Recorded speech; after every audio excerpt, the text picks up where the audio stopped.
个天气遮尔啊冷，来一杯小小的咖啡、小小的红茶，讲会当互身躯较烧热。其实这是错误的观念，因为咖啡甲茶利热，颠倒会来降低身躯的温度，会愈啉愈寒。若无来一杯酒，食一个烧酒鸡，安尼应该会使哩吧？这嘛唔对哦。讲啉酒的温暖度挡袂久，颠倒会互身体热能加速度来散掉，体温会快速来下降，会感觉愈寒。建议大家会当啉烧牛奶，或者是烧豆奶。来看今仔日的花式拍假特工队。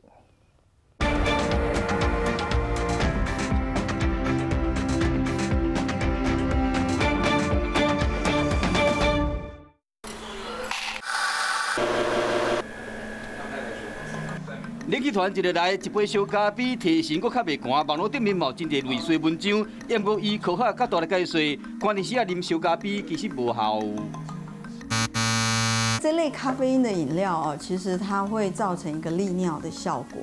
那我们知道，每一次我们人体在排尿的时候，你的尿液其实是跟我们的体温是一样的，所以当你排尿的当下，的确会流失蛮多热量。啉小饮料会使产生热能，依照美国康奈尔大学研究指出，只要这个饮料温度伫个摄氏37度到摄氏46度之间，体温会使增加摄氏1.4度。不过专家建议讲，会使加啉牛奶、豆奶的制品，即靠油甲糖啉了后，身躯较会烧。若要搁较有效。烧酒鸡来了。关键时啊，食烧酒鸡搁啉一杯，比如讲，安尼身躯搁较会烧。酒精它本身会让血管扩张，它留不住热量，所以它散热很快，所以到最后它反而会天气冷会让血管再收缩回来，因为体内容易造成失温，这时候就会有所谓的酒后寒的现象，就是会觉得会发抖这样子。常见发生的寒天错过的迷思，包括天气较寒的时伫室外较好感冒。依照美国国家过敏症甲传染病研究所的研究，感冒病毒差不多伫摄氏32.7度上后产生，所以讲寒天时啊，伫个室外颠倒较袂感冒。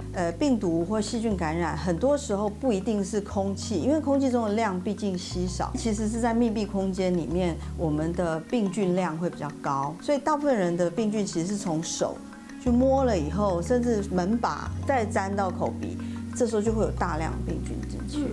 那在户外其实相对来说，它的病菌量是比较少的。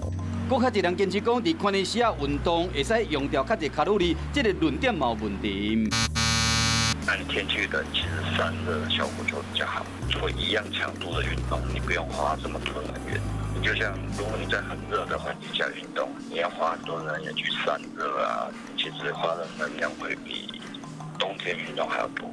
若想要烧掉寒天过济热量，做运动不如食较少咧，安尼较有效。破除寒天的大迷思，用科学的角度，安尼搁较有说服力。